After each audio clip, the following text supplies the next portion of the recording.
নমস্কার, আমি রাজপ্রতাপ বসু। আশা করি আপনারা সকলে খুব ভালো আছেন। এই প্রথমবার কোনো গল্পের মাধ্যমে একটি অফিসিয়াল অ্যানাউন্সমেন্ট আপনাদের কাছে। এই রবিবার ঠিক রাত 9টায় আসছে প্রজেক্ট পাসিং শো সিজন 4 এর প্রথম গল্প তারানাথ তান্ত্রিক ও দ্বিতীয় জীবন। আমাদের চ্যানেলের রিচ এখন অনেকটাই নিচের দিকে, তবুও আপনাদের সকলের প্রিয় সিরিজ প্রজেক্ট পাসিং শো নিয়ে আসার স্পর্ধা দেখাতে পিছুপা হচ্ছি না আমরা। তাহলে বুঝতেই পারছেন আপনাদের কর্তব্য কি হতে চলেছে এই সিরিজটির বিজ্ঞাপনা নিয়ে। আপনারাই পারেন রাজদেবী প্রোডাকশনকে আবার আগের পর্যায়ে ফিরিয়ে আনতে। আজ আপনাদের জন্য তারানাথ তান্ত্রিক ও মহাপ্রলয়ের মহাপুরুষ এই গল্পটি আমাদের চ্যানেল থেকে ডিলিট হয়ে গিয়েছিল উল্লেখিত অভ্যন্তরীণ গোলযোগ ও টেকনিক্যাল ইস্যুজের কারণে। শুনতে থাকুন আমাদের আজকের নিবেদন আপনাদের প্রিয় রাজপ্রতাপ বসুর কণ্ঠে তারানাথ তান্ত্রিক ও মহাপ্রলয়ের মহাপুরুষ।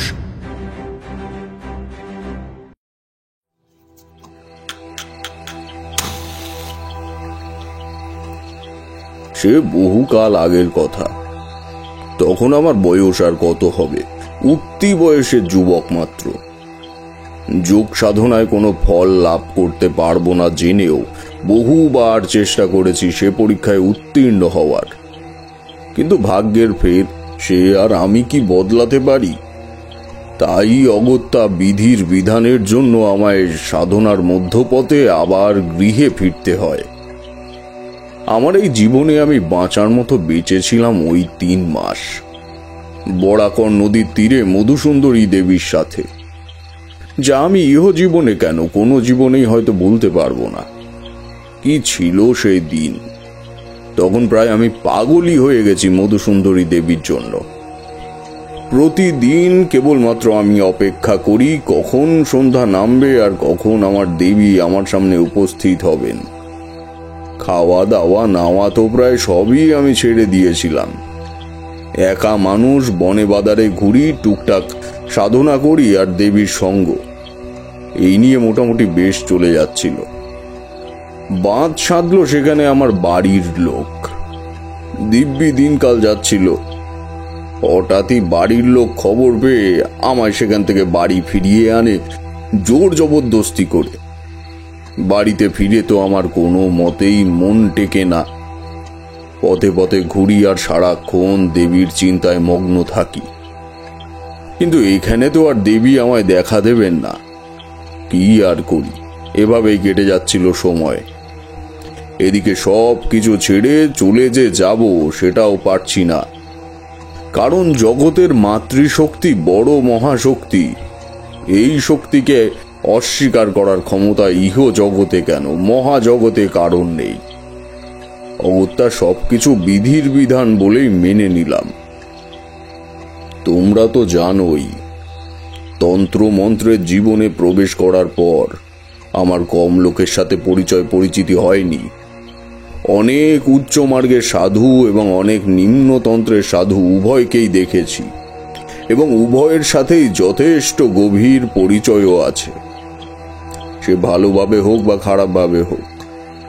তাই সে অভিজ্ঞতার সঞ্চয় করতে করতে মানুষ চিনতে এই তারানাথ জ্যোতিষীর ভুল হয় না। আমার ইহ জীবনে আমি অনেক সাধুর দেখা পেয়েছি, আবার অনেক মহাপুরুষের দেখাও পেয়েছি। সব কথা হয়তো তোমাদের বলা হয়নি, কারণ এত স্মৃতি ভাণ্ডার সহজে তো খালি হবার নয়। আজ তেমনি কোনো এক মহাপুরুষের কথা তোমাদের বলবো, যার কথা আমি এর আগে তোমাদের বলিনি বা বলা ভালো কাউকেই বলিনি। তবে এনাকে মহাপুরুষ বলবো নাকি তন্ত্রের উচ্চ মার্গে সাধু বলবো, সেই জিনিস এখনো আমার সঠিকভাবে বোধগম্য হয়নি। উনি এমনই এক মহা ক্ষমতাধর ব্যক্তি, যা আমি আমার জীবনে কেবলমাত্র দুজনকেই দেখেছি। একজন বিশু ঠাকুর আর অন্যজন রুদ্র শঙ্কর সাধু। না, সাধু বলাটা ভুল হবে, উনি পুরুষের পুরুষ, মহাপুরুষই বটে। সে এক অন্যরকম ধরনের মানুষ বটে। তবে পুরোটা শোনার পর তোমরা বলবে নির্ঘাত এই গ্রহের নয়, অন্য গ্রহ থেকে এসেছে। যাই হোক, শোনো বাকিটা।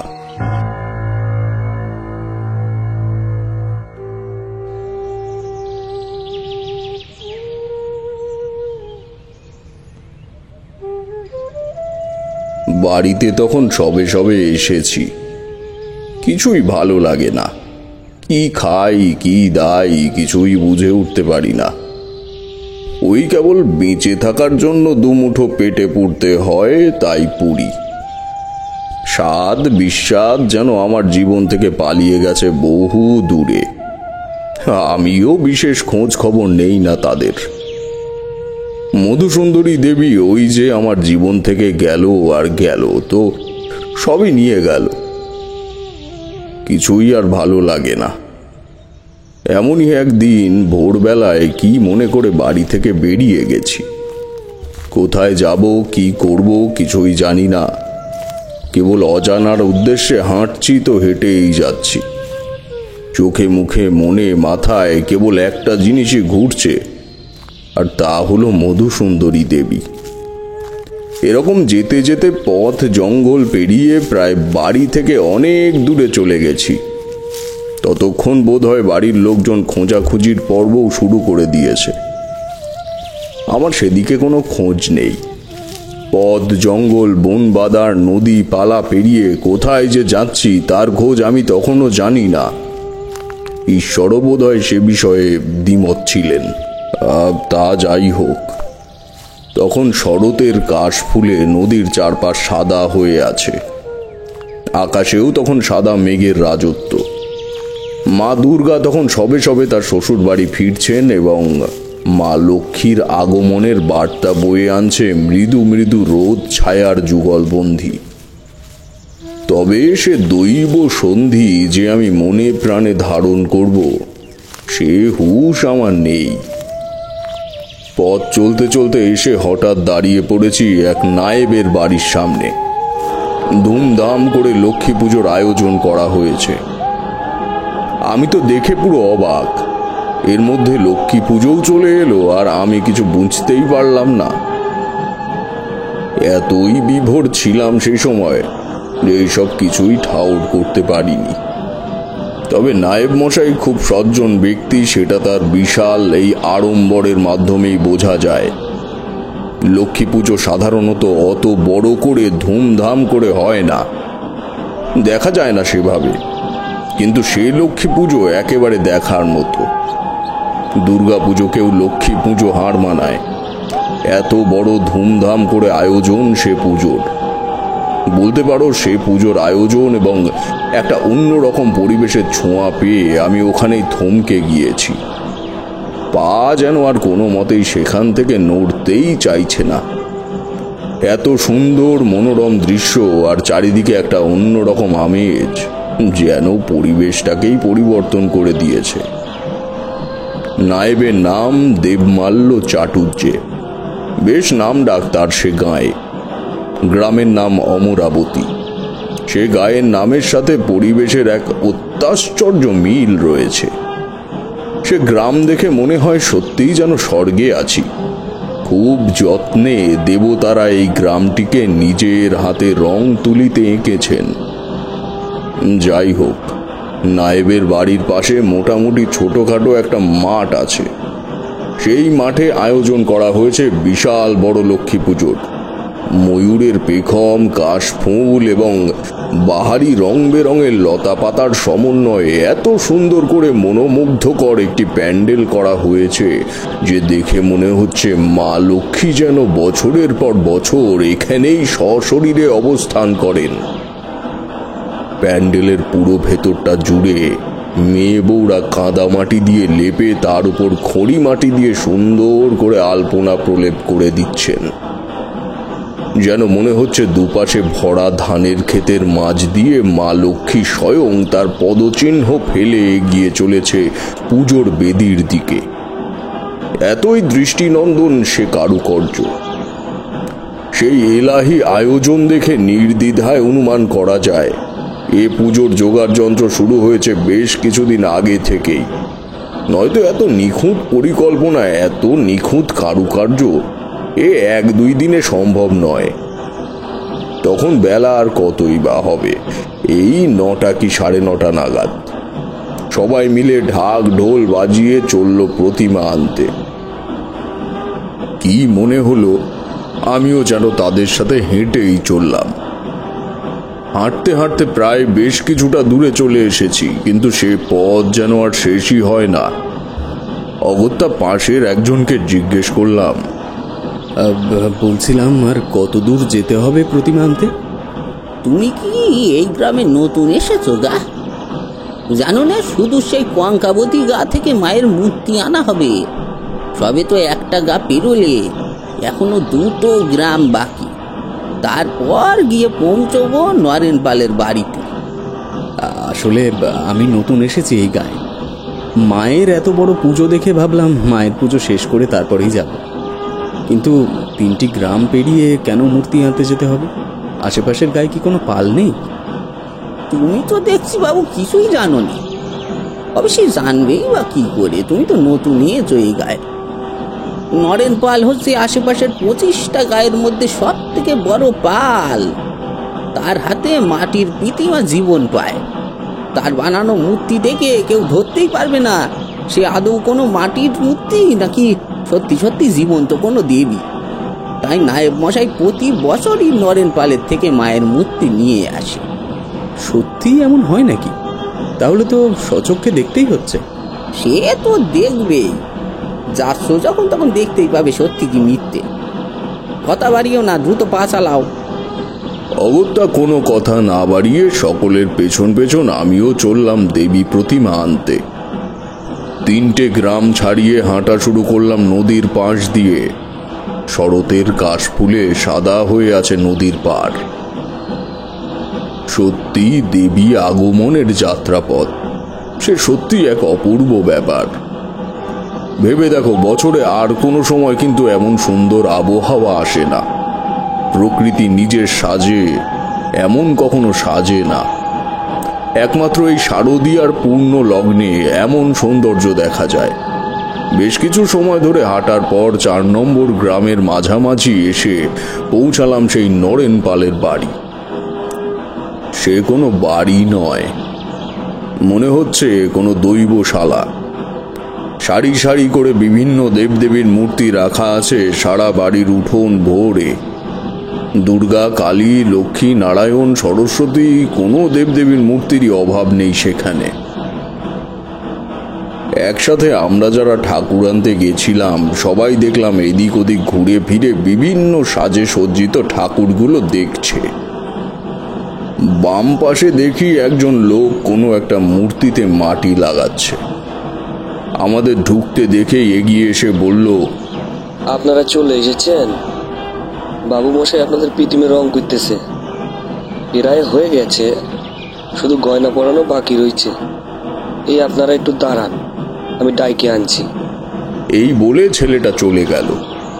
আন্দাজ করলাম ছেলেটা পাল মশাইয়ের ছেলে হবে। ছিমছাম গঠনের ছেলেটা চলে গেল বাড়ির মধ্যে।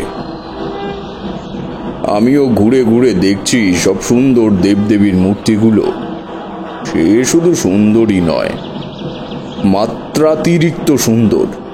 মনে হচ্ছিল যেন ভগবান এই নরেন পালকে বিশেষ দায়িত্ব দিয়েছেন এই মূর্তিগুলোর জন্য। কিছুক্ষণ বাদে একটা মধ্যবয়সী লোক হাতে রং চং মেখে হাত জোড় করে প্রণাম করতে করতে এগিয়ে এলেন। বললেন, তিন নাম হয়েছে টোকাত্তা। এই বীরেন, মাকে বল কর্তাদের জন্য একটু মিষ্টি আর জল আনতি। আপনাদের প্রীতিমের কাজ এই শেষ করলো। বড়বাবুর কথা মতো মায়ের শাড়ি গয়না পইরে মুখ গায়ে শীতল চাদর দিয়ে মুইরে দিছি। আপনারা এইবারে নিয়ে যেতে পারেন। হ্যাঁ হ্যাঁ, চলো দেখে আসি কেমন হলো মায়ের মূর্তি। এই তোরা পালকি নিয়ে এদিকে আয়, মাকে তুলতে হবে এবার। সবাই মিলে হুড়মুড় করে ছুটল নরেন পালের পেছনে। আমি তো সেখানে কিছুই চিনি না, একেবারেই নতুন। মনে মনে ভাবছি মূর্তি তো সব এখানেই, তাহলে সবাই যাচ্ছে কোথায়? মিনিট খানিক হেঁটে একটা বড় চালা ছাউনি দেওয়া ঘরে গিয়ে দাঁড়ালো নরেন পাল। সেখানে সব বড় বড় ঠাকুরের মূর্তি। এমনই একটা দেবী মূর্তির সামনে গিয়ে দাঁড়িয়ে নরেন পাল বলল, এই এই ছোট কথা, এই হলো গিয়ে আপনাকে লক্ষ্মী মা। সত্যি কইছি ছোট কথা, মায়ের এই মূর্তি করতে গিয়ে যেন মনে হয়েছে আমি মাটির পিতিমে নয়, স্বয়ং মা লক্ষ্মীরে নিজের হাতে কইরে সাজাচ্ছি। নরেনের কথা শেষ না হতেই তার গিন্নি মিষ্টি আর জল নিয়ে এলো। মাথায় এক হাত ঘোমটা টানা, নরেনের পাশে এসে বললে, এই ছোট কর্তা, মিষ্টি মুখ করে নিন। আমি ছিলাম প্রায় সবার পেছনে। তখনও আমি মায়ের মূর্তি দেখিনি, কেবল বাকি ঠাকুরগুলো দেখছি আর এদের কাজ বাজ দেখছি। অনেকটা পরিচিত আবার অনেকটা অপরিচিত। জয়মাল্যর মিষ্টি খাওয়া শেষে সবাই জয়ধ্বনি দিয়ে ধরাধরি করে ঠাকুর পালকিতে তুলল। সে এক বিশাল প্রতিমা, প্রায় দুর্গা প্রতিমা সমান। এত বড় লক্ষ্মী ঠাকুর আমি আমার জীবনে দুটো দেখিনি, যদিও এখন ধুমধাম পুজো খুব কম হয়। সেই রকম বনেদি পরিবার ছাড়া এমন দৃশ্য দেখা যায় না।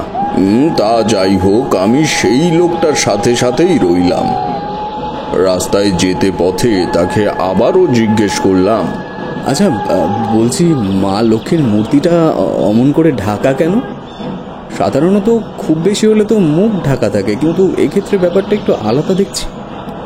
নায়েব মশাইদের বাড়ির এ পুজো ওনাদের সেই সুদূর বংশ পরম্পরায় হয়ে আসছে। ওনাদের এক পূর্বপুরুষ স্বপ্নে মাকে পেয়েছিলেন। মা কয়েছিলেন এ গা থেকে 3 গা পেরিয়ে গিয়ে কঙ্কাবতী গায়ে গোমতী নদীর তীরে এক ভাস্কর্যের বাড়ি রয়েছে। ওইখান থেকে 13 হাত মাপের একখানা লক্ষ্মী ঠাকুর গড়াতে হবে।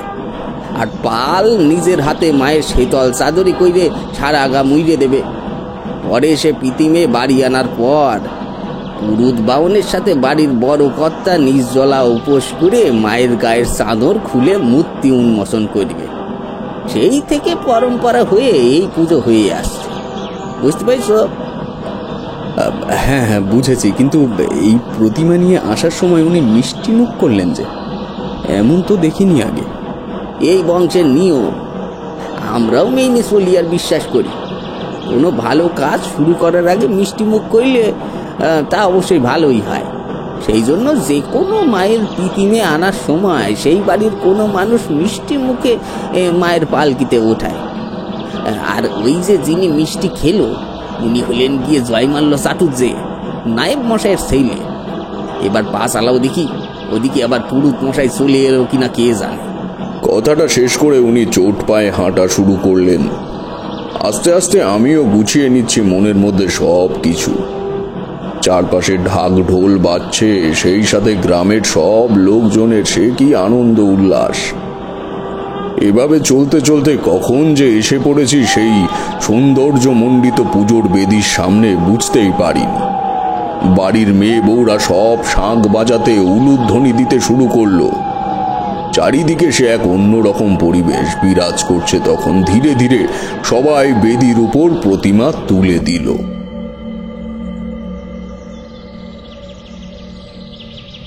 তখন বাজে ওই কত আর 12টা কি 1টা হবে। পুরোহিত এসে দাঁড়িয়েছে মণ্ডপের সামনে, হাতে তার নারায়ণ শিলা। তোমরা জানো নিশ্চয়ই, হাতে নারায়ণ থাকলে কোনো কথা বলা যায় না। তবে ততক্ষণ অবধি আমি নায়েব গিন্নিকে দেখিনি। উনি বোধহয় মণ্ডপের ভেতরে ছিলেন। ওনার কাছে পুরোহিত আসার খবর পৌঁছাতেই উনি বরণ ডালা নিয়ে বেরিয়ে এলেন পুরোহিতকে বরণ করে নিতে। পুজোর সঠিক নিয়ম এটাই যে পুরোহিত বাড়িতে এলে আগে তাকে বরণ করে ঘরে তোলো, তার পা ধুইয়ে মুছিয়ে দাও। কথায় আছে পুরোহিত প্রসন্ন তো পুজো পঞ্চমাংশ সম্পন্ন। যাই হোক, হাতের থেকে বেদিতে নারায়ণ নামিয়ে রেখে তিনি গিন্নিমাকে প্রণাম করলেন। পুজোতে বসার অনুমতি চাইতেই গিন্নিমা একজন খাস লোককে পাঠিয়ে নায়েব মশাইকে ডেকে আনতে বললেন। আমি তখনও ওই একজন ছাড়া কারো সাথে কথা বলিনি, শুধু দাঁড়িয়ে দেখছি কে কি করে। এরই মধ্যে সেই খাস লোকগুলো এসে খবর দিল নায়েব মশাই পুজো শুরু করে দিতে বলেছেন এবং উনি জমিদার মশাইকে নিয়ে মণ্ডপের দিকেই আসছেন। গিন্নিমা বললেন, এ বাবা, জমিদার মশাই এসে গেছেন? এই তোমরা এদিকে এসো তো। বলে কিছু পেয়াদাদের ডাক দিলেন। বললেন, মণ্ডপের ওদিকটায় ভালো করে বসার জায়গা করো, জমিদার মশাই চলেই এসেছেন প্রায়, এক্ষুনি হয়তো এদিকে এসে পড়বেন। তোমরা যাও, দ্রুত যাও যাও। গিন্নিমার আদেশে পাইক পেয়াদা সেই বড় মণ্ডপের এক পাশে সুন্দর করে বসার জায়গা করে দিল। গিন্নিমা দেখি সবাইকে তাড়া দিচ্ছেন, বাকি যা কাজ আছে সব তাড়াতাড়ি গুছিয়ে নিতে বলছেন। ওনার সুনিপুণ ব্যক্তিত্ব সত্যিই প্রশংসার যোগ্য। কি যে সুন্দর করে দশভুজার মতো সব কিছু নিখুঁতভাবে সামলাচ্ছেন তা কেবল বর্ণনায় বর্ণনা করা সম্ভব নয়। মনে হচ্ছে মূর্তিমতী দেবী লক্ষ্মীর সামনে সাক্ষাৎ শরীর অবয়বে মা লক্ষ্মী বিরাজমান। দেখতে দেখতে হঠাৎ জয়ধ্বনি শোনা গেল বাঁ পাশ থেকে। কেমন যেন অক্ষীর পলকে কল্পনার জগৎ থেকে ছিটকে পড়লাম বাস্তব জগতের মাটিতে। আমি তখন লক্ষ্মী লীলায় বিভোর হয়ে ভাবতে ভাবতে কখন যে মণ্ডপ চত্বরে প্রবেশ করে ফেলেছি সে খেয়াল বেমালুম হারিয়ে ফেলেছিলাম। সেখানে পৌঁছানোর পর থেকে ধীরে ধীরে কেমন যেন একটা ভাব অনুভব করলাম, তবে সেটা ঠিক কি তা আমি সঠিকভাবে ব্যক্ত করতে পারবো না। আমি যে একটা কল্প ঘোরের মধ্যে ছিলাম তার থেকে ধীরে ধীরে বেরিয়ে আসছিলাম। নায়েবের অনুমতি নিয়ে যথারীতি পুজো শুরু হলো। সে কি ধুমধাম আয়োজন! চারপাশ উলুধ্বনি, শঙ্খধ্বনি, ঢাক বাজছে, মহানন্দে সবাই মেতেছে সে পুজোয়। গায়ের বাচ্চা বাচ্চা ছেলে মেয়েগুলো এদিক ওদিক ছুটে বেড়াচ্ছে, খেলছে। আমিও বসেছি প্রায় মাঝামাঝি স্থানে। পুজোর প্রায় শেষের দিকে শুরু হলো যজ্ঞ। সে শুধু যজ্ঞই নয়, মহাযজ্ঞ। তবে সেখানে একটা জিনিস খেয়াল করলাম, বুঝলে, যে জায়গায় যজ্ঞবেদী করা হয়েছে কেবলমাত্র সেই জায়গাটুকুর ওপরে আকাশ খোলা। প্রথমে বুঝিনি, কারণ যে প্যান্ডেল করা হয়েছে তা যথেষ্ট উঁচু, মানে স্বাভাবিক উঁচুর থেকেও অনেক বেশি উঁচু। তাই যজ্ঞবেদীর উপরটুকু কেন খোলা সেটা ঠিক ধরতে পারলাম না। তারপর যথারীতি পুরোহিত মশাই মাথায় নতুন রামাবলী বেঁধে বিল্ল কাষ্ঠধারা যজ্ঞবেদীর ওপরে ত্রিভুজাকৃতি একটি চূড়া তৈরি করলেন। পাশে রাখা প্রায় 10 কেজির মতো খাঁটি গাওয়া ঘি। পাশাপাশি গুছিয়ে রাখা আছে নিখুঁত বিল্লপত্র ও জব ডুমুরের সদ্য জন্মানো নতুন পাতা সমেত প্রায় বিঘেত খানেক আগা। আয়োজন ও সরঞ্জাম দেখে ইতিমধ্যেই বুঝে গেছি ধুমধাম এক মহাযজ্ঞের প্রত্যক্ষ পুণ্যপ্রার্থী হতে চলেছি। এক হাত সামনে উঁচু যজ্ঞের বেদির ওপর পঞ্চমহাভূষণ বসে মা লক্ষ্মীর আরাধনায় শুরু হলো মহাযজ্ঞ। শুকনো বালির ওপরে মহালক্ষ্মী যন্ত্র এঁকে তাতে স্থাপন করা হয়েছে নবগ্রহকে। তারপর শুকনো পাট গাছের এক মুষ্টিতে অগ্নিদেবতাকে আহ্বান জানিয়ে জ্বালানো হলো অগ্নিশিখা। সে কি তেজ! অমন তেজ সচরাচর কোনো যজ্ঞের আগুনে দেখা যায় না। শুদ্ধ মন্ত্রের উচ্চারণে নিখুঁত বেলপাতা ও জবডুমুরের শীষ ঘিয়ের মধ্যে চুবিয়ে এগিয়ে চলেছে পুজোর পবিত্র কার্যক্রম। আর দেখতে দেখতে প্রতিবার যেন ধাপে ধাপে বাড়ছে অগ্নির ঊর্ধ্বযাত্রা। তোমরা বললে বিশ্বাস করবে না, অত বড় উঁচু প্যান্ডেল, তার প্রায় মাথা সমান পৌঁছে গেছে আগুনের শিখা। আমি তখন রীতিমতো দেখছি আর অবাক হচ্ছি, কারণ আমি আমার ইহজীবনে এমন কোনো যজ্ঞ দেখিনি যেখানে আগুনের শিখা এত দূর পর্যন্ত পৌঁছায়, এত উঁচু পর্যন্ত পৌঁছে যায়। তবে শুনেছি যে কোনো যজ্ঞের আগুন এত দূর পর্যন্ত তখনই পৌঁছায় যখন সেখানে দেবদেবী স্বয়ং উপস্থিত থাকেন বা তাদের আশীর্বাদ সেই স্থানের উপর থাকে। অন্যথায় সাধারণত পুজোতে কখনো এত দূর পর্যন্ত আগুনের শিখা পৌঁছায় না। তবে প্রসঙ্গ যখন এই বিষয়ে উঠল তখন তোমাদের বলি, মহাভারতে পাঞ্চাল রাজ যখন তার পুত্র কামনায় যজ্ঞ করেছিলেন তখন সেই যজ্ঞের আগুন প্রায় আকাশ পর্যন্ত উঠেছিল। তার কারণ হলো স্বয়ং দেবতারা সেই যজ্ঞে সন্তুষ্ট হয়েছিলেন এবং সেই স্থানের উপর দেবতাদের আশীর্বাদ ছিল। যাই হোক, ওখানে বসে এই দৈব প্রদত্ত যজ্ঞ দেখে আমার কেবল মহাভারতের সেই যজ্ঞের দৃশ্য চোখের সামনে পুনঃ পুনঃ ভেসে উঠছিল। এবং সব থেকে অবাক করার বিষয় এই যে এতক্ষণ ধরে আমি যে বিষয়টার অন্ত এবং আদি কিছুই খুঁজে পাচ্ছিলাম না, যে কেন কেবলমাত্র যজ্ঞের ওপরের অংশটুকুর আকাশ খোলা, ইতিমধ্যে তা আমার মস্তিষ্ক গোচর হলো। দেখলাম যজ্ঞের প্রায় শেষের দিকে এসে অগ্নিশিখা ভেদ করলো প্যান্ডেলের সেই খোলা জায়গাটুকুও। যেমন আকাশের অনেক উপরে গিয়ে সাদা মেঘের মধ্যে পাহাড়ের উচ্চ শিখাটুকু দেখা যায়, ঠিক তেমনি প্যান্ডেলের সে ফাঁক জায়গাটুকু ভেদ করে আগুনের প্রায় মাথার অংশটুকু খোলা আকাশের দিকে উঠে গেছে। আর সঙ্গে সঙ্গে বেজে উঠল ঢাক, শঙ্খ এবং উলুর জোরালো ধ্বনি। সে ঘটনাটি আমার সামনে ঘটছে তা দেখে আমার বহিঃপ্রকাশ কিরূপ তখন তোমরা জানো। আমি শুধু মুগ্ধ নয়, অতি মুগ্ধ, এবং তার উপরেও যে কিরূপ অত্যাশ্চর্য হয়েছি আমি তা ভাষায় প্রকাশ করার মতন ভাষা এখনো আমার কাছে নেই। তখন সবাই উচ্চ রবে মা লক্ষ্মীর জয়ধ্বনি দিতে লাগল। এমন দৈব আশ্চর্য ভাবমূর্তি দেখে আমি সহজেই বুঝে গেলাম দেবী লক্ষ্মী স্বয়ং এখানে অধিষ্ঠাত্রী হয়ে এই পুজো গ্রহণ করছেন। অন্যথা এমন দৃশ্য এখানে প্রকৃত হওয়া অসম্ভব। যজ্ঞ শেষে দেখলাম পুরোহিত পান, সুপারি ও শীষ ডাব দিয়ে যজ্ঞে আহুতি দিলেন এবং শেষে দুধ এবং ডাবের জল দিয়ে যজ্ঞাগ্নি শান্ত করা হলো। এমন অভূতপূর্ব দৃশ্য দেখে আমি তো প্রতি মুহূর্তে মুহূর্তে প্রায় মূর্ছা যাওয়ার অভিপ্রায়, কিন্তু আমার আশেপাশের সমস্ত মানুষগুলো দেখি একদম শান্ত। তাদের মধ্যে সেরকম কোনো অভিব্যক্তিই নেই।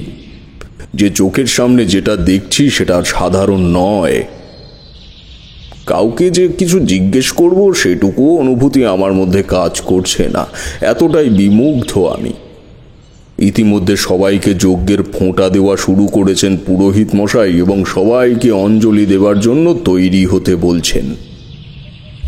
জানি না সেদিন কোন ঘোরের মধ্যে প্রাতঃ স্নান করে গৃহত্যাগী হয়েছিলাম এবং এই স্থানে এসেই যখন আমার ঘোর কাটতে শুরু করে এবং তারপর থেকেই আস্তে আস্তে আমি স্বাভাবিক হই। আর ততক্ষণ পর্যন্ত হয়তো মা লক্ষ্মীও চাইছিলেন আমি সেখানে তার অঞ্জলি দিই, তাই সামান্য জলস্পর্শ করিনি তখনও অবধি।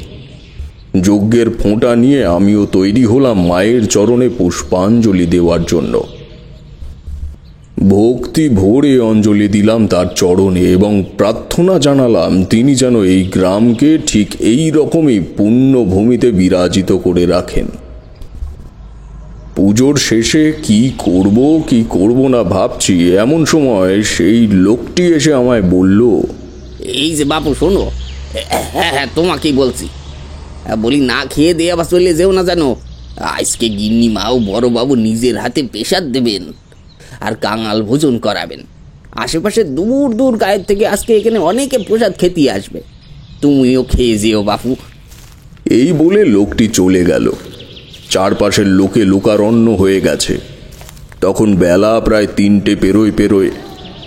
তখন আমারও জঠরাস্তে সব কিছুই প্রায় শেষ হওয়ার জোগাড়। তাই আর বেশি দেরি না করে বেগবান হয়ে ছুটলাম খাবার পরিবেশনের স্থানে।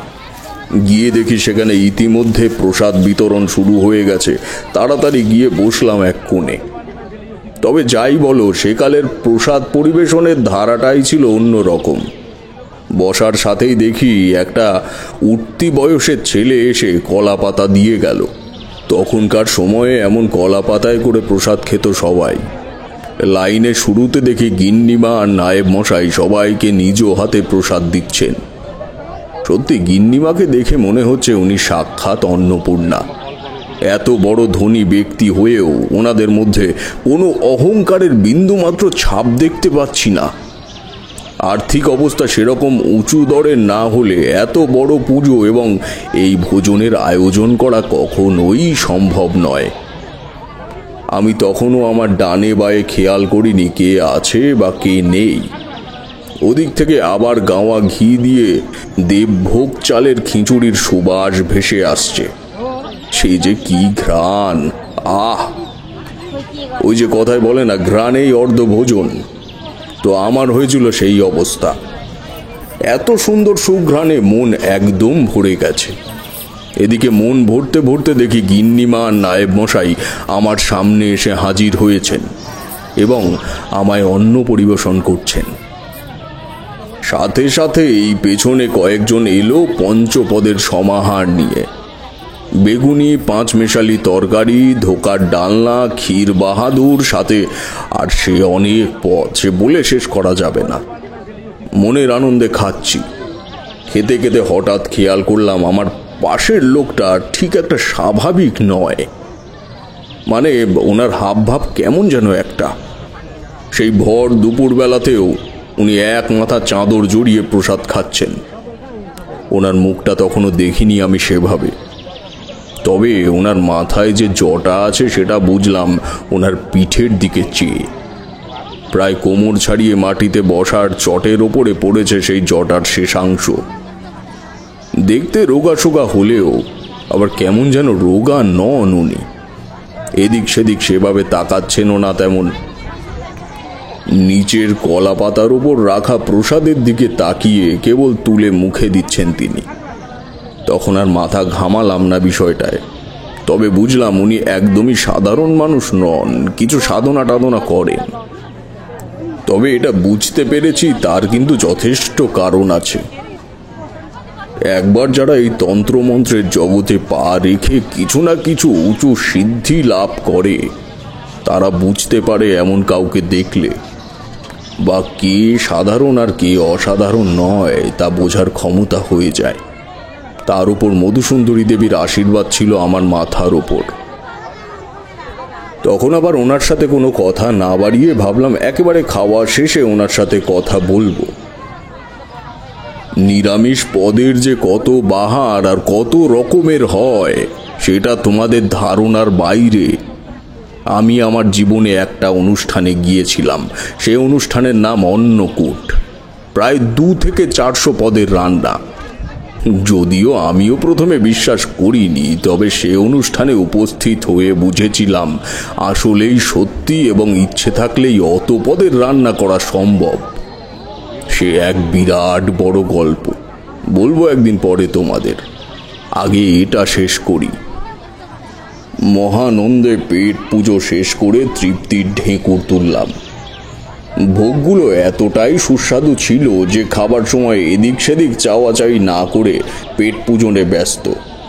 আর আমি বরাবরই একটু ভোজন রসিক, তোমরা জানো, তাই অহেতুক খাবার সময় লজ্জা পাওয়ার কোনো প্রশ্নই আসে না।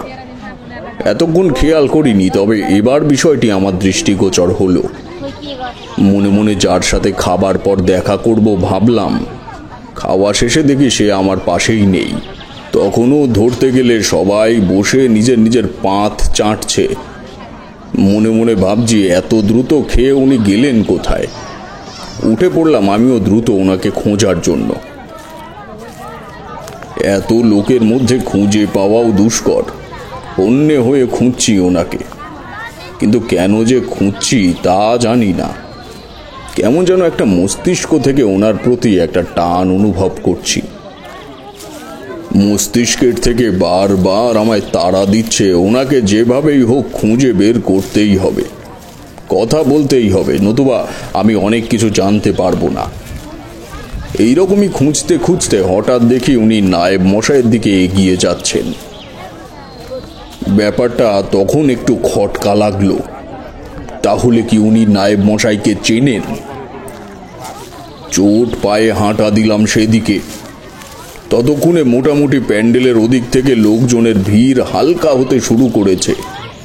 আর আমিও যেহেতু ওনাদের থেকে খুব বেশি একটা দূরত্বে নেই, তাই সেখানে কি কথা হচ্ছে তার প্রায় সবটাই ভালো করে শুনতে পাচ্ছি।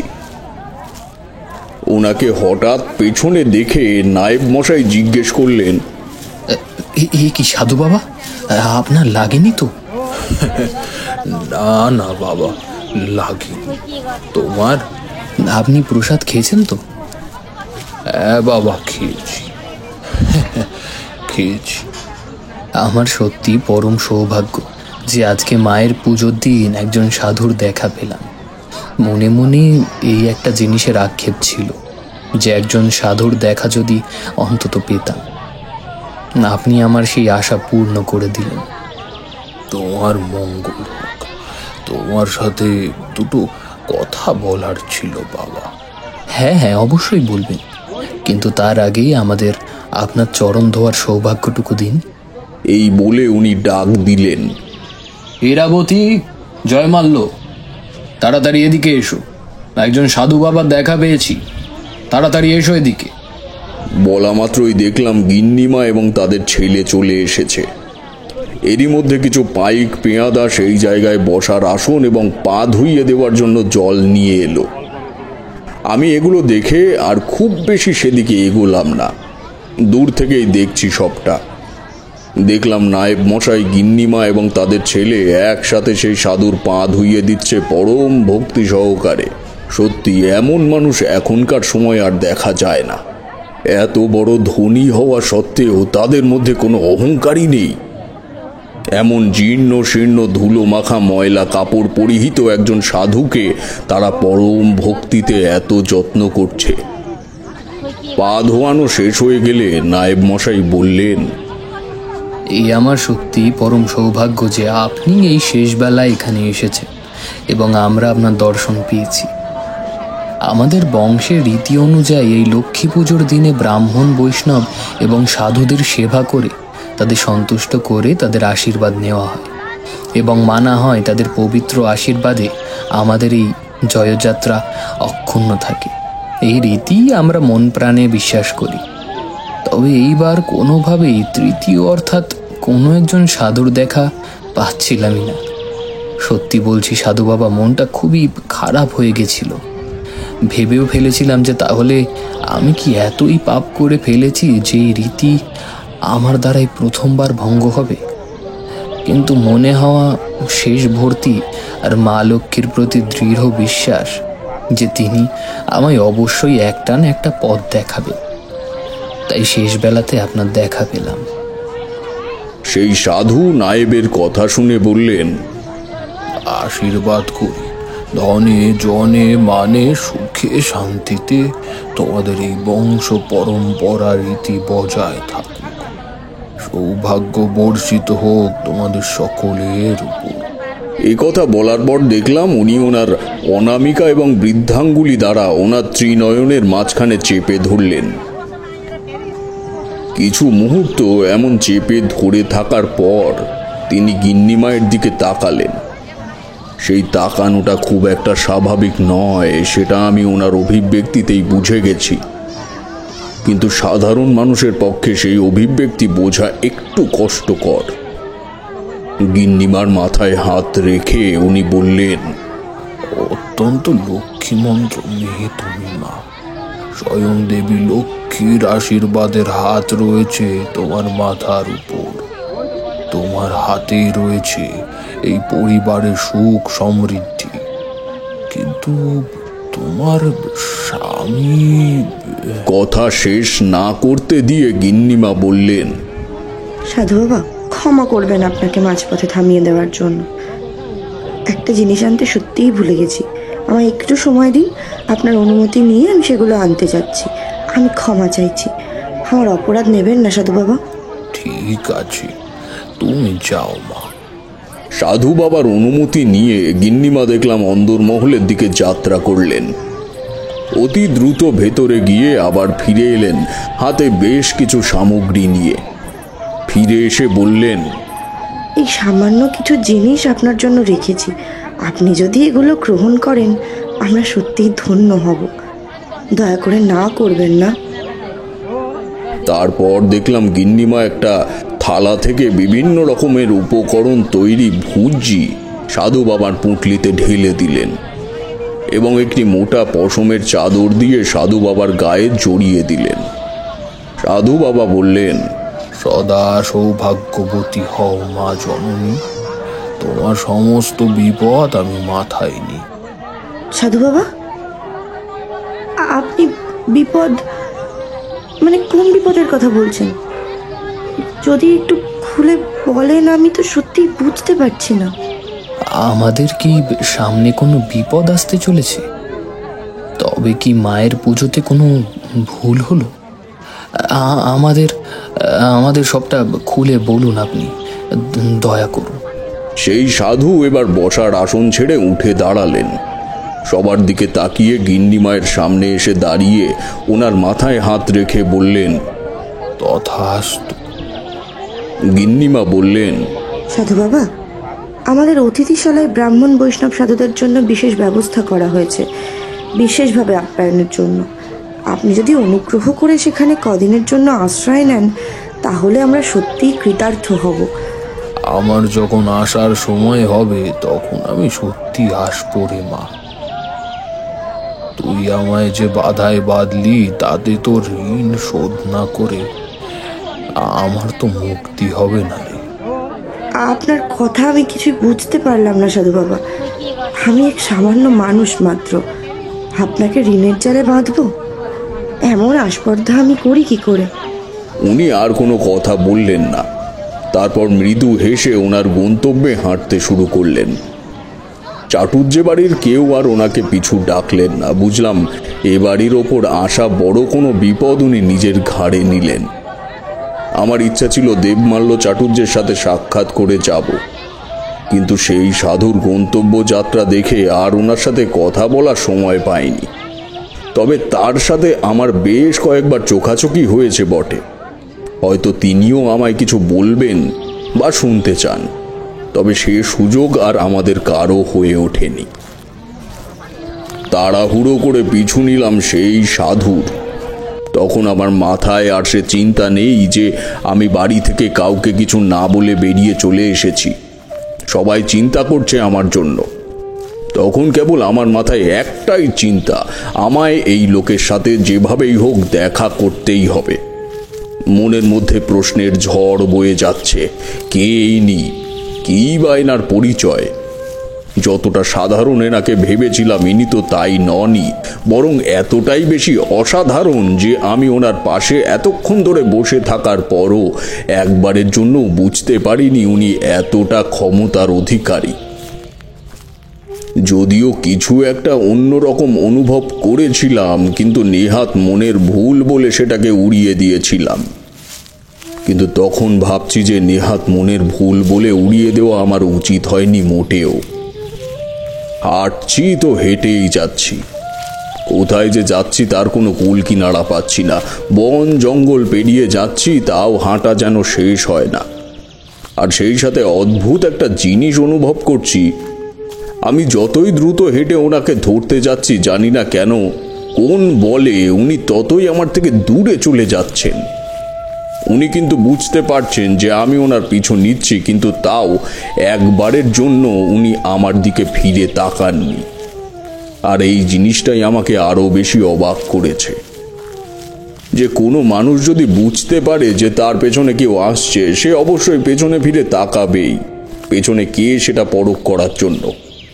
কিন্তু আশ্চর্য বিষয়, উনি তো একবার তাকাচ্ছেনই না, কিন্তু মনে হচ্ছে উনি চাইছেন আমি ওনার সঙ্গে ওনার পিছন পিছন যাই। আমিও ছিলাম তেমনই ডান পিঠে। ভয় ভীতি ছোট থেকেই অনেক কম ছিল, তাই সাপ খোপের পরোয়া না করে ওনার পেছনে পেছনে হেঁটেই চললাম। অবশেষে উনি একটা ভাঙা মন্দিরের কাছে এসে থামলেন। জায়গাটা আসলে কোথায় সেটা ঠিক ঠাউর করতে পারলাম না। আর যাই হোক, জায়গা কোথায় কিনা সেসব নিয়ে তখন আমার কোনো মাথা ব্যথা নেই। দেখলাম মন্দিরটা যথেষ্ট পুরনো। ভাঙাচোরা মন্দিরের সাপ খোপের অভাব নেই। উনি দাঁড়াতেই ওনার পায়ের কাছের থেকে একটা সাপ ঘুরে চলে গেল, কিন্তু উনি একটুও নড়লেন না। যদিও তন্ত্রমন্ত্র জগতের সাথে যুক্ত ব্যক্তিদের কাছে এসব সাপ খোপের কোনো ভয় থাকে না, কারণ এগুলোকে ভয় পেলে আর সাধনা হয় না। তাই বিষয়টা নিয়ে খুব বেশি ভাবলাম না।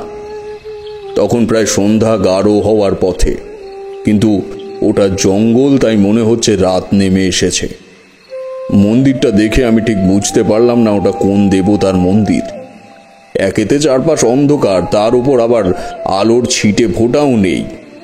কেবল পূর্ণিমার চাঁদ গাছের ফাঁক বেয়ে যতটা নামছে তাতেই যা বোঝার বুঝে নিচ্ছি। উনি গায়ের থেকে চাদরটা সরাতেই কেন জানি না অবয়বটা খুব চেনা চেনা মনে হলো। তবে কৌতূহল চেপে না রেখে সরাসরি ওনাকে প্রশ্ন করেই ফেললাম। আপনি তো বুঝতে পারছিলেন যে আমি আপনার পেছনে আসছি, তাও আপনি একবারও পেছনে তাকালেন না কেন? আপনি কি চাইছিলেন আমি আপনার পেছন পেছন আসি? না চাইলে তুমি আসলে কেন? মানে? আর আপনি কিভাবে এত দ্রুত আমার থেকে এগিয়ে যাচ্ছিলেন? কোনো মতেই আমি আপনাকে ধরতেই পারছিলাম না। ওরে পাগল, আমাকে ধরা কি এতই সোজা? আমি ধরা না দিলে আমায় ধরবে এমন সাধ্য কার? আপনার কথার কিছুই আমি বুঝতে পারছি না। কে আপনি? আমি কে? আমি কে তা যদি তোকে আমি বলে দিতাম, তাহলে তোর প্রাপ্তি কি ঘটবে? কি নিয়েই বা বাড়ি যাবি তুই? তবে আমায় লোকে রুদ্রশঙ্কর বলেই চেনে। আমি তখন ওনার কথার ছন্দে বুঝতে পারছিলাম উনি যেমন তেমন কেউ নন। আমি সেই মুহূর্তে যার সামনে দাঁড়িয়ে আছি সে মহাশক্তির আধার। আর যখন আমায় উনি ওনার পেছন পেছন এত দূর অবধি টেনে এনেছেন, তখন নিশ্চয়ই এর পেছনে অনেক বড় কারণ আছে।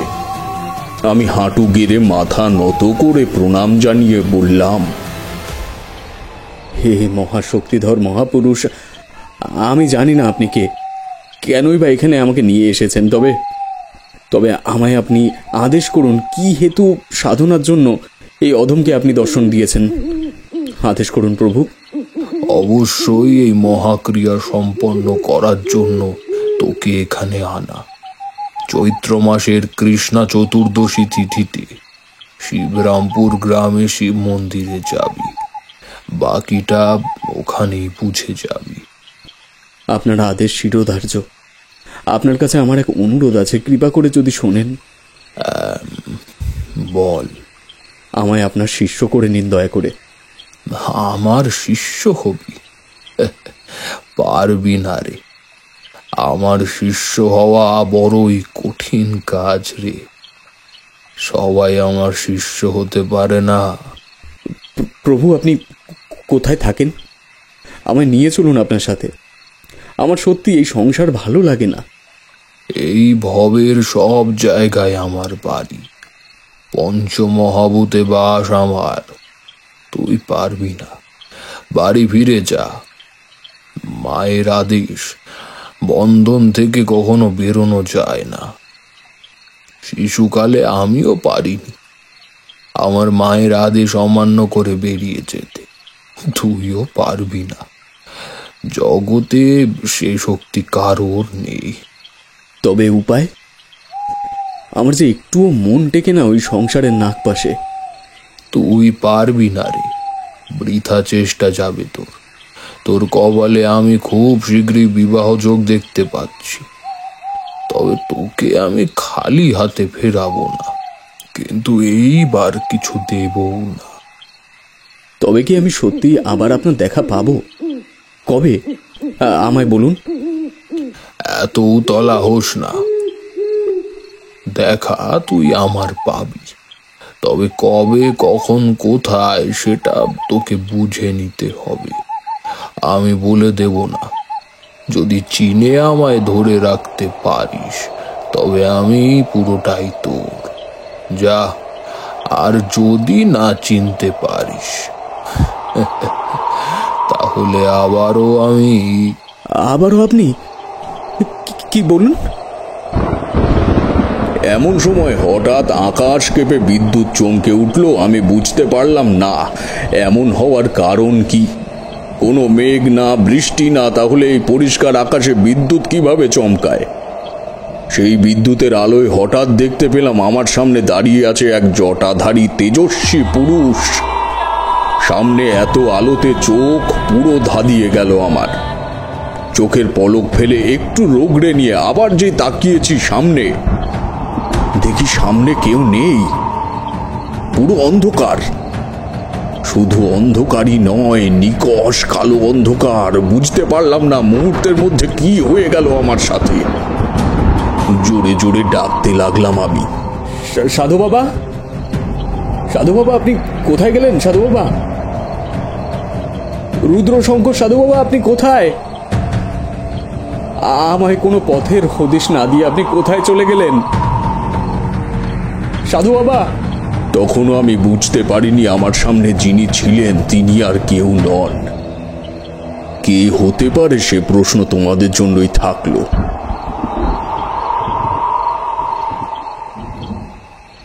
কি জানো তো, বিশু ঠাকুরের কথা তো বলেছি তোমাদের আগেই। তো আমার জীবনে দেখা এই দুটো মানুষ যাদের ব্যাখ্যা আমি আজও করতে অক্ষম। কিভাবে এসেছে, কিভাবে চলে গেল সেটা বুঝে উঠতেই পারলাম না আজও। আমার জীবনে আমি কম মানুষের সাথে পরিচিত হইনি, তবে কেউ আমাকে রহস্যের জালে জড়াতে পারেনি। কেবল এই দুই মানুষ আমায় এমন রহস্যের জালে জড়িয়ে দিয়ে গেল যে আমি আজও সেই জাল কেটে বেরিয়ে আসতে পারলাম না। তাদের মধ্যে একজন হলেন বিশু ঠাকুর আর অপরজন হলেন রুদ্রশঙ্কর সাধু। এবার ঘটনায় আসা যাক।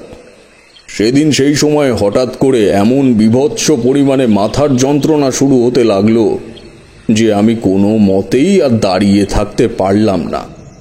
প্রায় অচৈতন্য হয়ে পড়ে গেলাম সেখানে। পরদিন সকালে যখন জ্ঞান ফিরল আমার, দেখি আমি আমার মায়ের কোলে শুয়ে আছি। ব্যাপার তখন আমার পুরো মাথার বাইরে।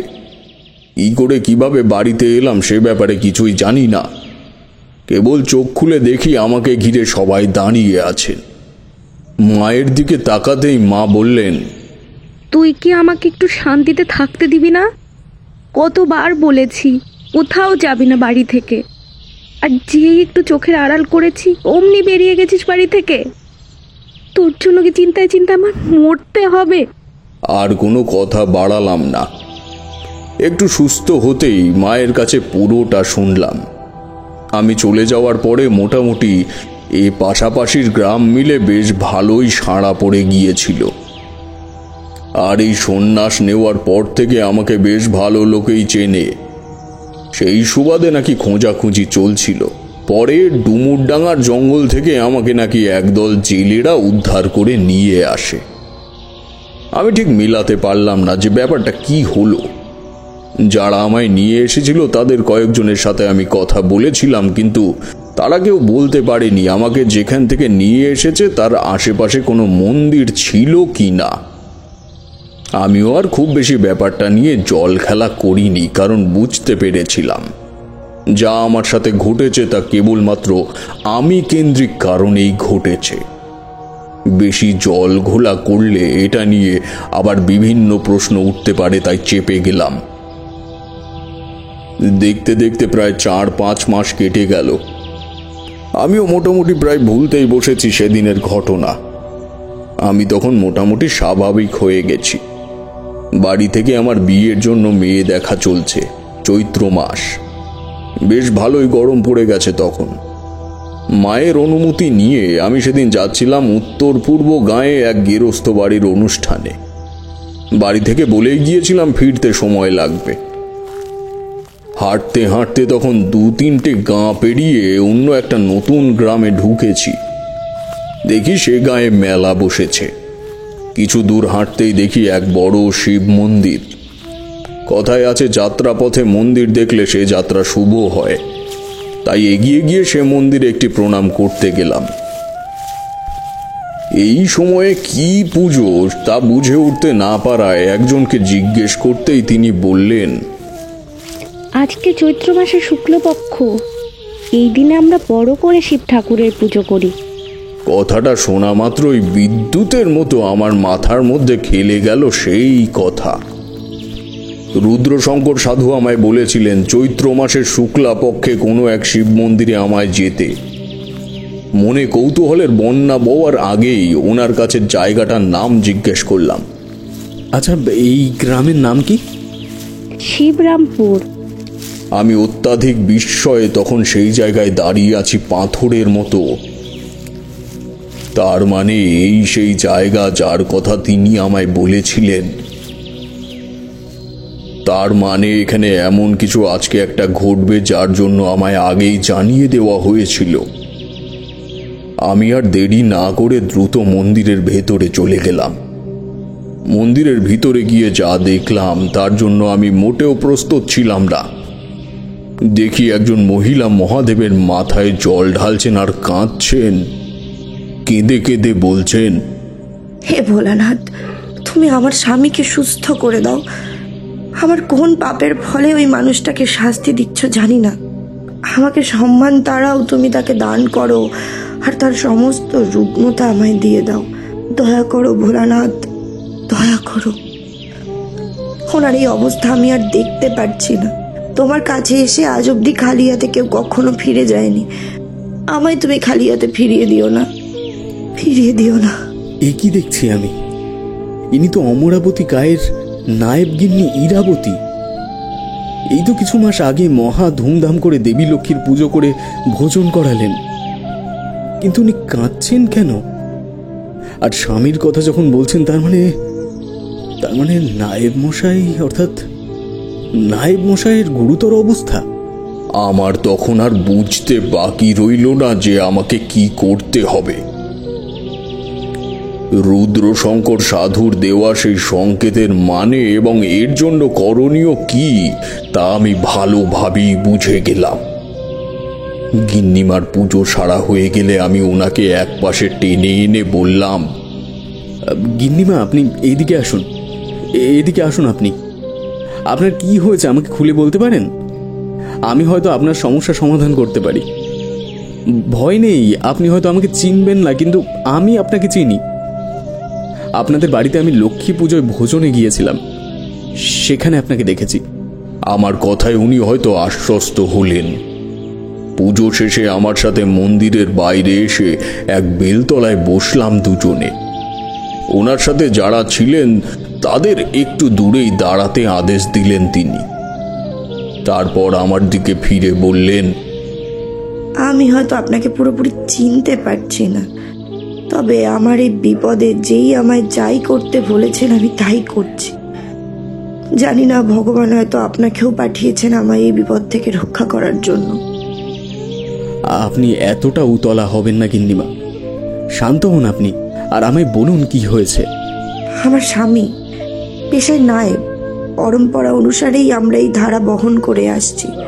নিয়ম নীতির অবমাননা বা কখনো কোনো কাজ করিনি যা অধর্ম, কিন্তু জানি না কেন আমার স্বামীর আজ করুণ অবস্থা। আজ প্রায় মাস দেড়েক হতে চলল উনি শয্যাশায়ী।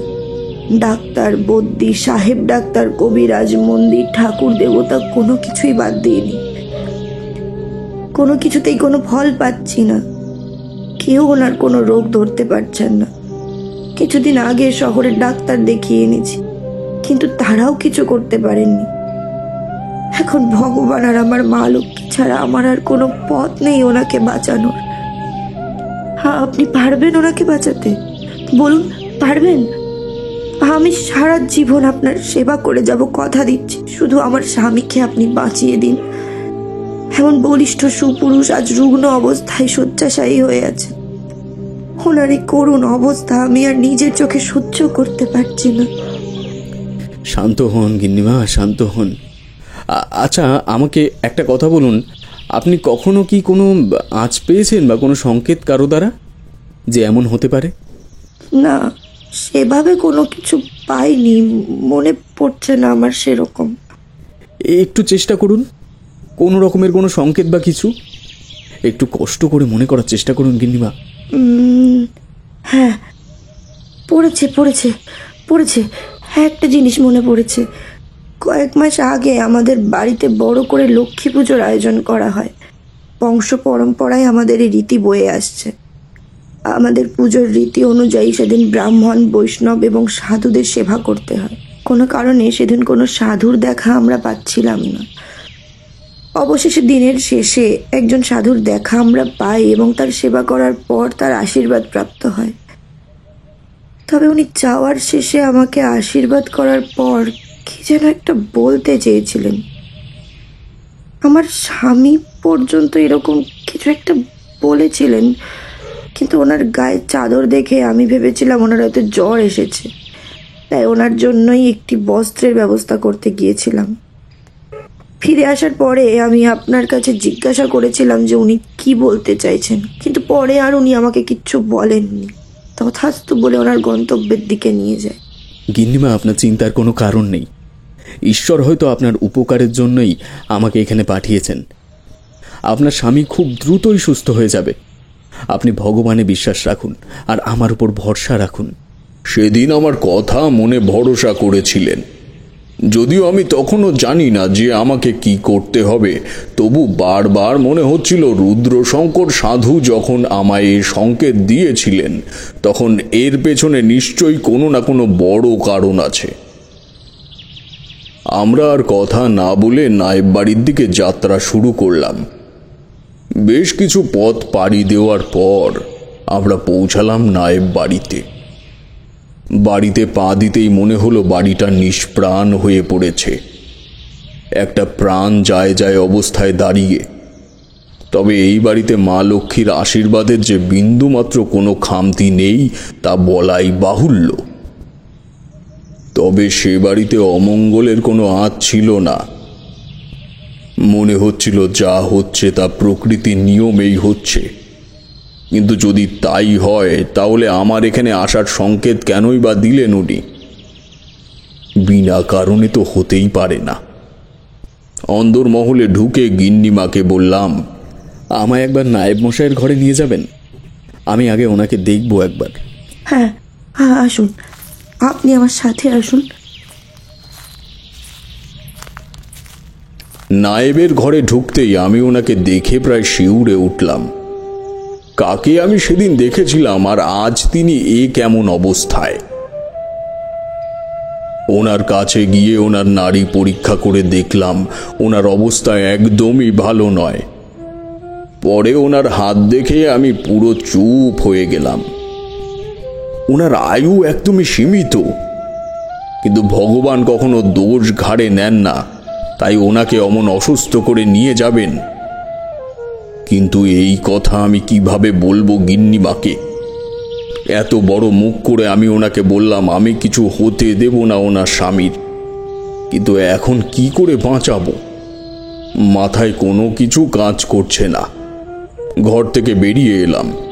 গিন্নিমা ততক্ষণে আমার থাকার জায়গার ব্যবস্থা করে ফেলেছেন।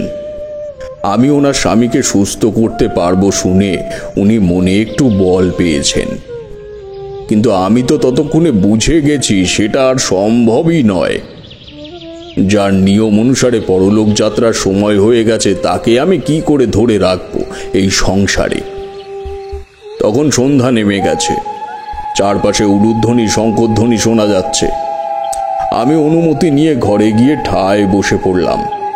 কি করব না কি বলবো কিছুই বুঝে উঠতে পারছি না।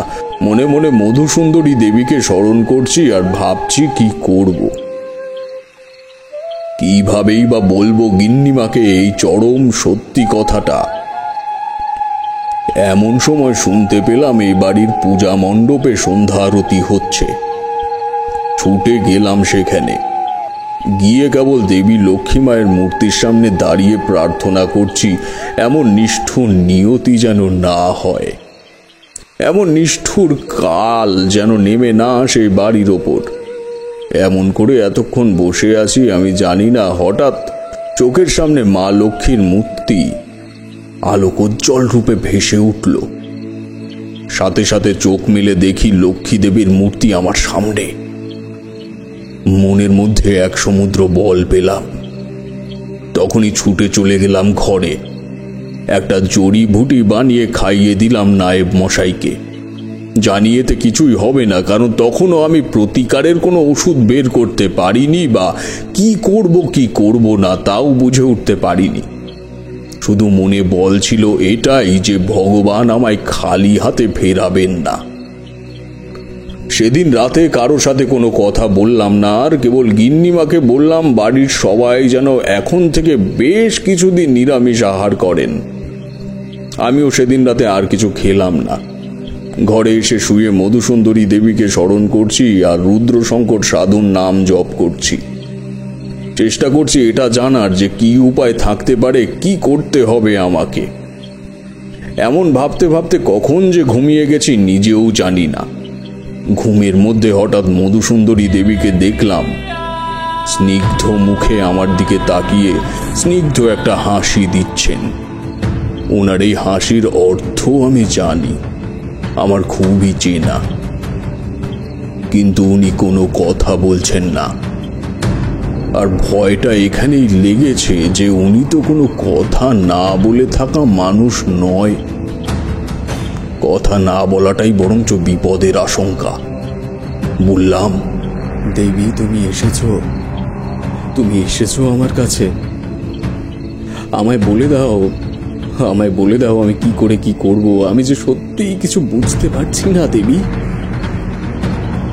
তোমার হাসির অর্থ আমি চিনি, কিন্তু তোমার কোনো কথা না বলার অর্থ যে বড় ভয়ঙ্কর। চুপ করে থেকো না মধুসুন্দরী দেবী, তুমি বলে যাও কিছু অন্তত আমায়। দেখলাম দেবী আমায় কিছু বললেন না।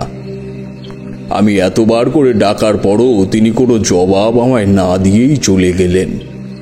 আমি ধড়ফড় করে উঠে বসলাম। তাহলে কি আমি সত্যিই কিছু করতে পারবো না, নাকি এই সংকেত দ্বারা দেবী আমায় অন্য কিছু বোঝাতে চাইলেন? কিছুই মাথায় কাজ করছে না তখন।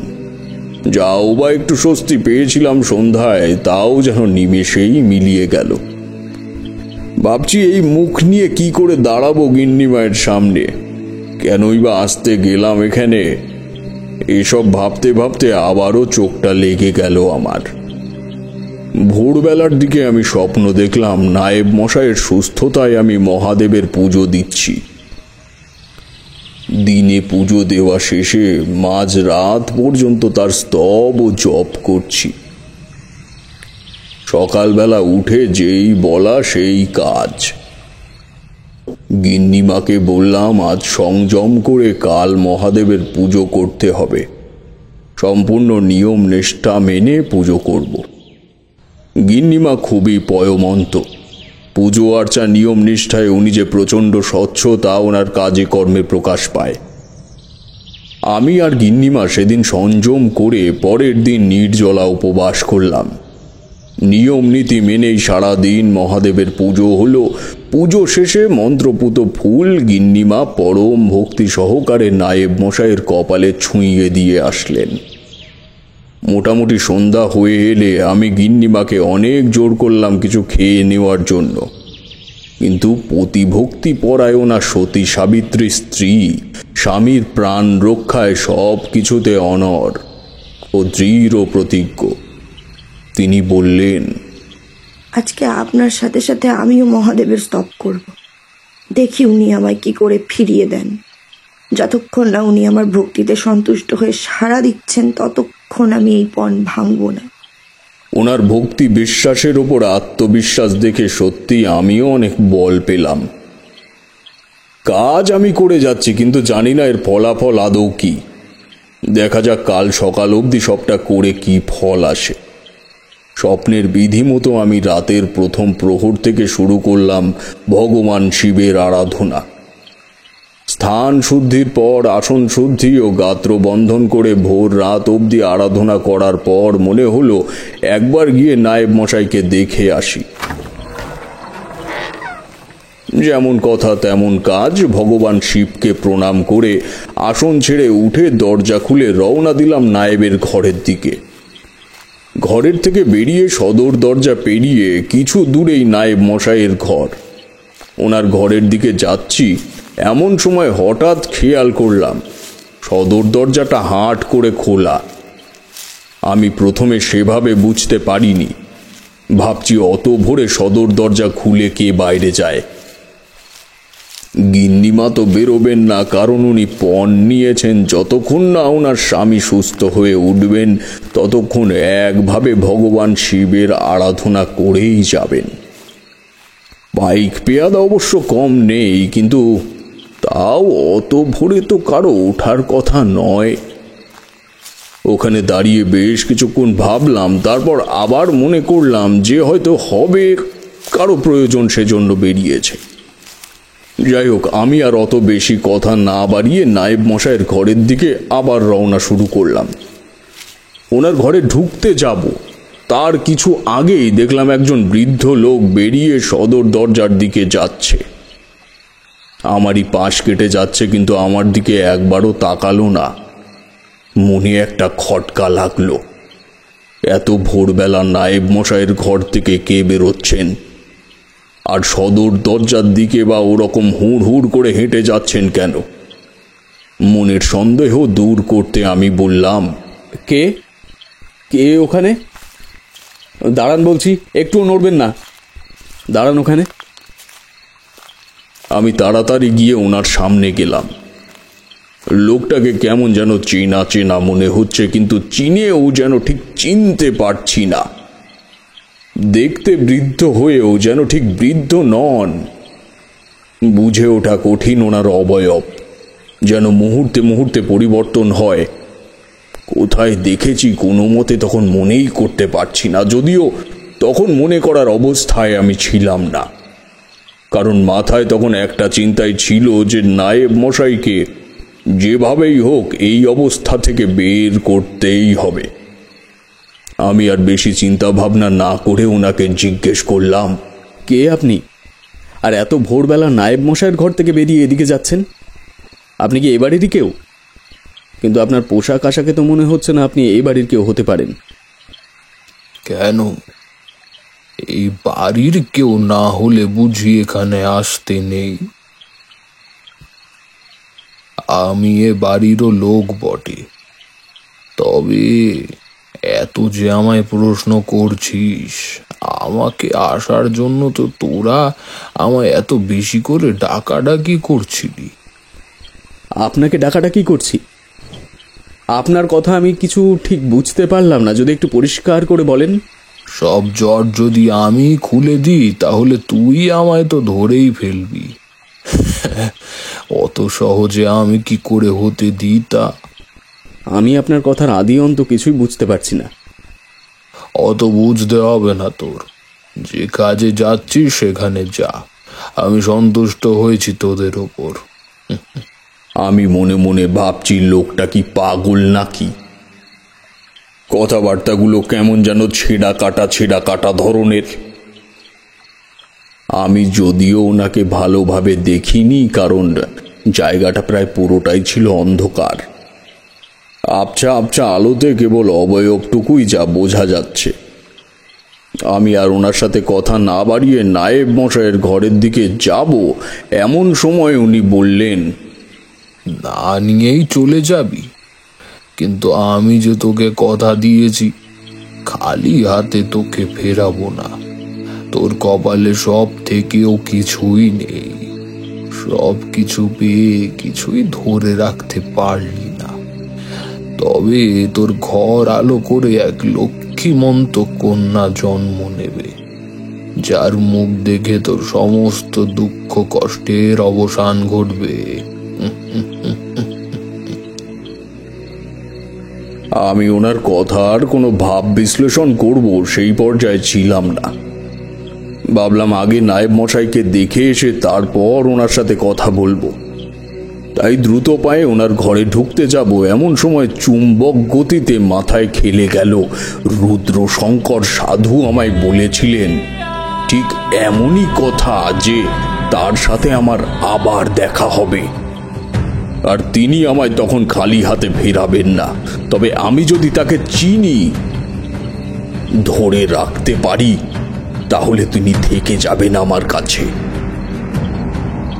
তবে কি লোকটা রুদ্র শঙ্কর সাধু ছিলেন? দেরি না করে আমি নায়েব মশাইয়ের ঘরে না ঢুকে সদর দরজা বরাবর দৌড় দিতে যাব, পিছনে ফিরেছি তখন যা দেখলাম আমি নিজেই হতভম্ব হয়ে গেলাম। কোথাও কেউ নেই, আর না আছে সদর দরজা খোলা। মুহূর্তের মধ্যে কোনো মানুষের পক্ষে সম্ভবই না এত দ্রুত সদর দরজা পেরিয়ে প্রস্থান করা। আর দরজা তো ভেতর থেকে দেওয়া, তাহলে বাইরে থেকে কেউ কি করে ঘরে আসলো? বুঝতে আমার বাকি রইল না যে রুদ্রশঙ্কর সাধুই এসেছিলেন এখানে। আমায় দেখাও দিলেন, আর সাথে আমায় আশীর্বাদ স্বরূপ এক লক্ষ্মীমন্ত কন্যা সন্তান দিয়ে গেলেন। কিন্তু আমার দুর্ভাগ্য যে আমি ওনাকে চিনতে পারিনি। রাগে ক্ষোভে আমার ভেতরটা তোলপাড় হয়ে যাচ্ছে তখন। আবারও আমি এমন একজন মহাপুরুষের সাক্ষাৎ পেয়েও তাকে নিজের দোষে হারিয়ে ফেললাম। কিন্তু আবার এই চিন্তাও এলো যে উনি এখানে কি করছেন। তাহলে কি নায়েব মশাই? এক দৌড়ে চলে গেলাম নায়েব মশাইয়ের ঘরে। গিয়ে আমি সেখানেও অবাক হই।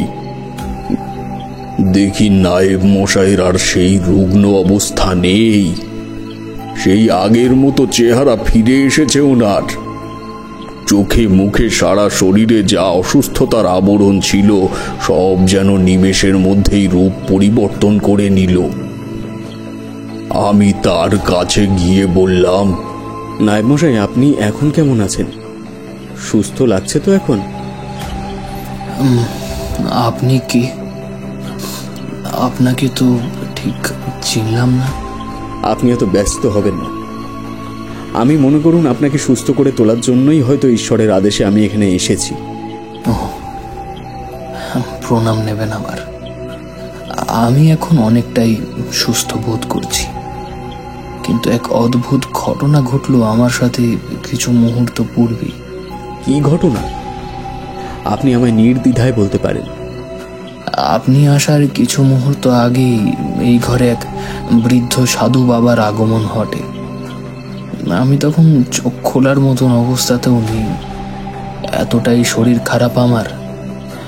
আমি অনুভব করলাম উনি দূরে দাঁড়িয়ে দাঁড়িয়েই বললেন, তুই চিন্তা করিস না, আর আমি তোর জন্যই এখানে এসেছি। তারপর আমার কাছে এসে আমার মাথায় হাত রেখে বললেন, কিরে, চোখ খোল, দেখবি না আমায়?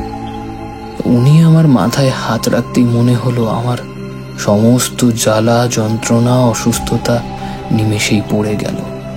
শরীরটা একেবারে হালকা হয়ে গেল আমার।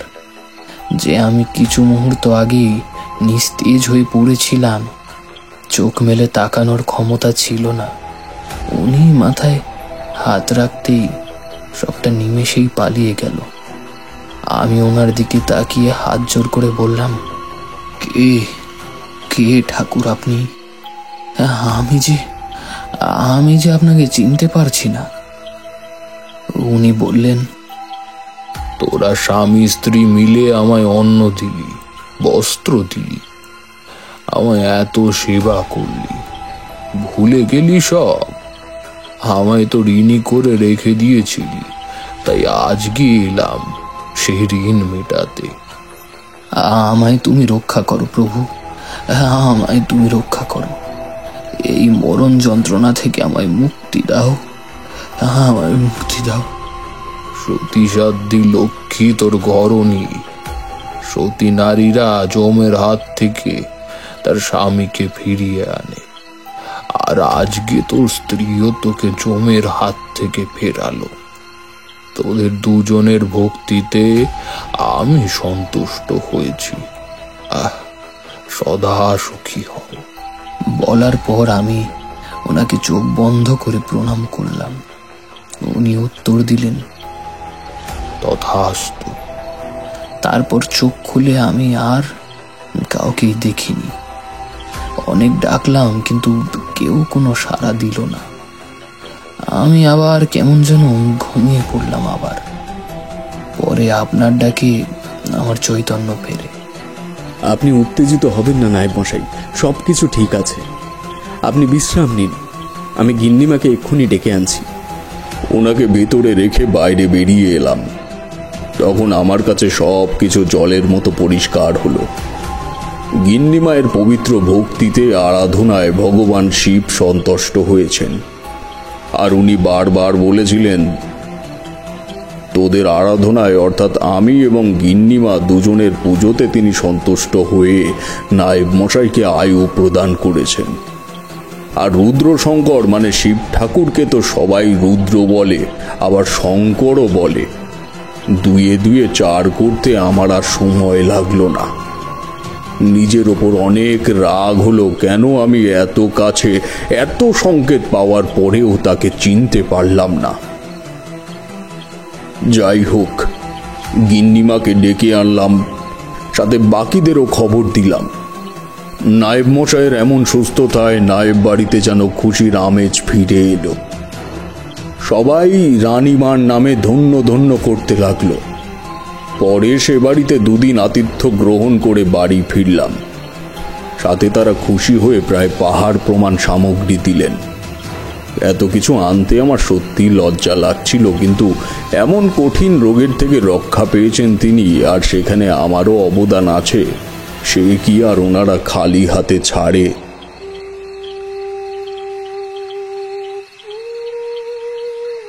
তারপর বিয়ে হলো, আর শুভ লগ্নে আমাদের কোল আর ঘর আলো করে এলো আমার লক্ষ্মী মেয়ে। সত্যি ও আসার পরই যেন আমার ভাগ্য বদল হলো। বুঝতে দেইনি, কারণ এখানে আমার মেয়ে যুক্ত। এমন কথা 5 জনের কানে গেলে বিপদ হবে জেনে কেউকে কিছুই জানাইনি। তোমরা এখন আমার অনেক কাছের মানুষ, অনেক কিছু আমি না বলতেই বুঝে যাও, তাই আজ তোমাদের বললাম। কি হে, আর 1 কাপ চা হবে নাকি?